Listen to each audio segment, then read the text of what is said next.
Hello, my motor enthusiasts. You're tuned in to F1 Motor Fever podcast. Guess who's been talking about their unique relationship in the paddock? Hello, Enzo. Who's it this time? It's the Aston Martin duo, Fernando Alonso and Lance Stroll. Blimey, how did they fare this past season? They began as strong challengers, but ended up in 5th place in the Constructors' Championship. That's a bit of a backslide. But how's the team spirit?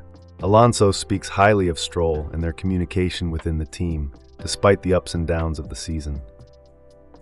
And Stroll, how did he handle the season? He had a tough start with an injury, but his dedication was impressive. He even managed a 6th place finish in the opening race in Bahrain. Sounds like a lot of resilience from Stroll, and for the upcoming season. The two are set to continue as teammates at Aston Martin. They're launching their new car on February 12th. Exciting times ahead. Hey there, motor enthusiasts. It's your host, Enzo, on the F1 Motor Fever podcast. Hi everyone, this is William, joining Enzo on today's journey. We're here to bring you the latest buzz from the world of Formula One every single day. Don't forget to hit that subscribe button and ring the notification bell so you never miss an episode. Full throttle, let's dive into it.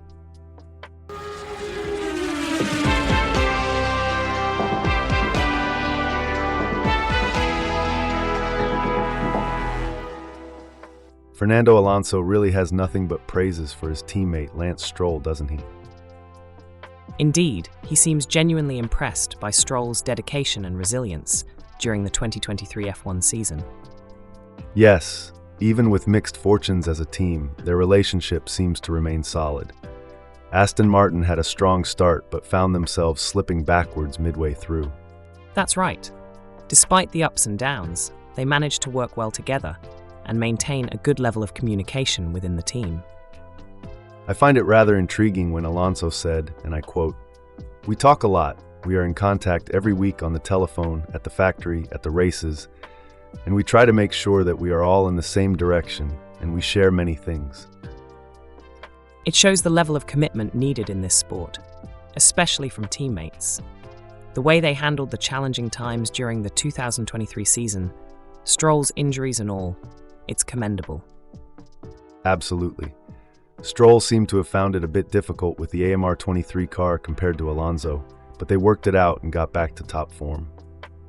It's the kind of dedication and resilience that makes Formula One so exciting. Wow. It's fascinating to delve into the dynamics of a Formula One team, isn't it? The highs, the lows, the teamwork, the resilience, it's such an adrenaline rush. To our listeners out there, how do you feel about these insights? Let us know in the comments below. And remember, hit that like button if you're enjoying this episode. Now, back to it. Stroll ended the 2023 campaign in 10th place in the driver's standings. Despite his challenges, he showed impressive dedication and motivation, didn't he? Absolutely. Alonso acknowledged this when he said, "It was impressive to see his dedication and his motivation in the highs and in the lows. In the beginning of the year with the broken hand, then midway through the season with some difficulties. He was so determined to put things back in place again, and eventually he did." Yes, and this apparently surprised Alonso as well. Stroll's level of commitment and motivation exceeded Alonso's expectations. It just goes to show the level of dedication and professionalism these drivers bring to the sport. They're continuously striving to push the limits and bring the best out of themselves and their teams. Indeed, and it's that spirit that makes Formula One so compelling to watch. Now, looking ahead to the 2024 season, Alonso and Stroll will enter their 2nd season as teammates at Aston Martin. We can certainly expect more exciting action on the tracks. The team is set to launch their new car on the 12th of February at Silverstone. It will be exciting to see what the new season brings for the Aston Martin team. With the strong partnership of Alonso and Stroll, and a new car in the pipeline, they could be the ones to watch. William, I believe you've been scouring the internet for some fan opinions. What's the chatter like out there? Well, let's see. We've got a post here from Empathy stating, quote, "If you had to pick a team name for AlphaTauri, which would you pick and why? Personally, I would probably go with Visa Cash App Organics Racing and use this as a chance to release the Organics by Red Bull drink globally, unquote. A bit of a marketing genius, isn't he? What do the comments say?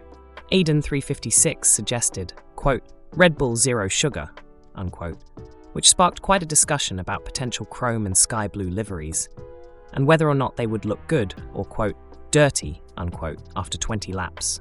Well, each to their own, I suppose. Any other name suggestions?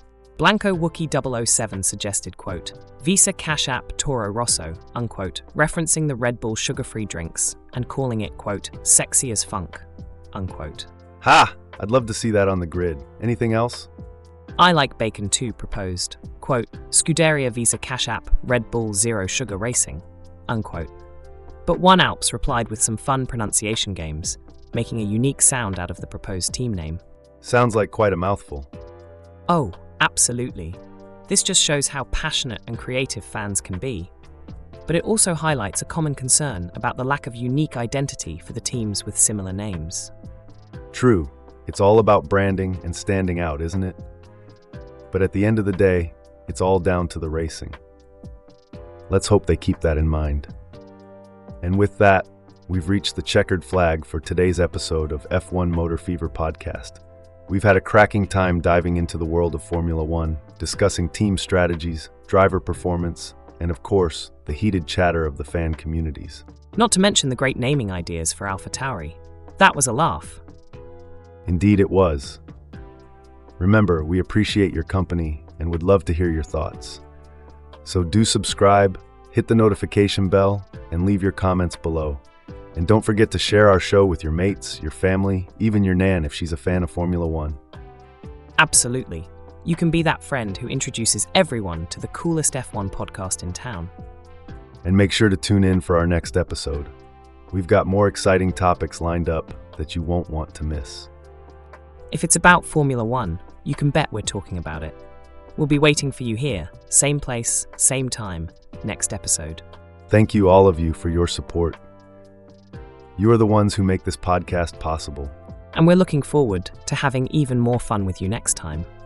Enzo and William, pedal to the metal, keep your gaze on the road. Our channel's content is pure gold. See you next time.